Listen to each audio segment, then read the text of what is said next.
Saints Row developer Volition shuts down only 2 months after its 30th anniversary.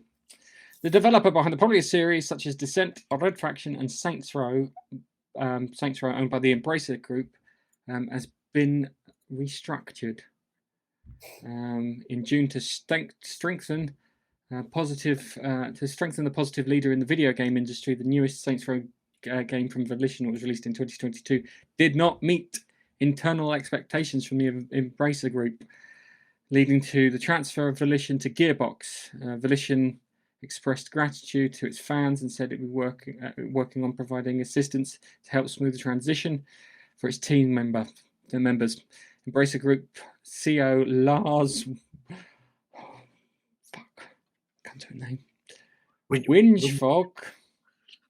Wingefog describes the change as an opportunity to release untapped potential for better optimization of user resources, blah, blah, blah. The long and the short of it is they made the latest Saints Row game and it was fucking awful. And everybody hated it. And it's full of horrible SJW characters. They went woke and went colossally bloody broke over it. Yeah, it's... What's the CEO's? What's the CEO's name again, Gareth? Lars. His name's Lars. Oh, okay. It's Lars Bamster. So trust me. Okay. Trust me, when I get to one of these stories. Yeah. So it's one of these things. It's funny because it's happened to me recently too, where they've restructured the company and shifted everyone around and merged bits in with places. So I can imagine that they're being transferred. I think Gearbox might be a better home for them.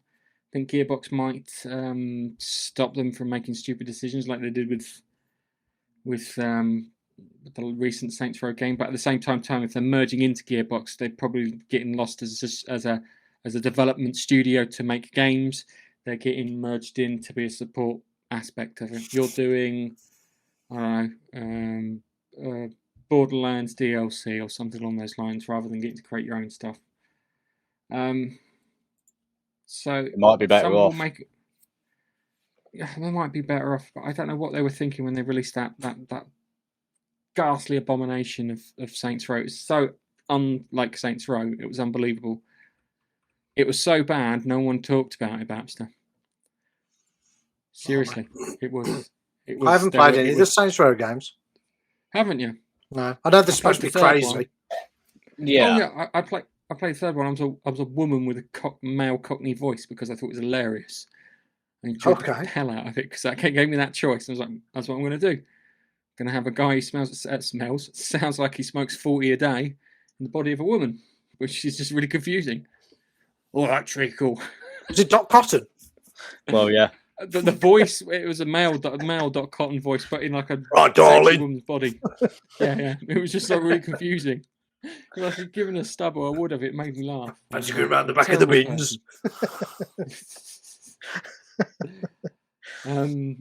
But yeah, when they say untapped potential, I don't know if that means that they're going to give them something to work on or work with in regards to gaming, because it's one of those things. It's like like Sledgehammer Games and Ravensoft and some other ones that work for Activision, and all they do is do Call of Duty stuff. Yeah, before I think Ravensoft did a game called, it's like a mercenary game, and it was great because you could shoot people in the leg and they'd blow their leg off. It was fantastic. It's like Soldier of Fortune, I think it was. Yes, Soldier of Fortune, yeah, 1 and 2. Awesome games. And unfortunately, they got kind of merged into Activision, and Activision went, no, you're working on Call of Duty now. Well, Raven also, they were responsible for some of the mission packs as well for Quake 2 originally. Cool.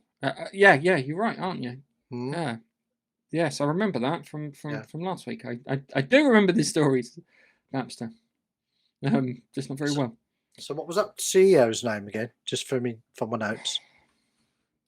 Lars. Oh, okay, Lars. Wingefog. Oh, okay. Vengefog. It could be Vengefog. Yeah, it could be. Vengefog. Lars Vengefog. I was going to go for Wingefors. Do you know what's worse than doing? Oh. Do you know what's worse than doing foreign names, Babster? Part numbers. Oh. VX, VB, CX, C123. We'll get That's why you're not my favourite this time round. So we'll get to that in a moment. So let's go on to our next story, shall we?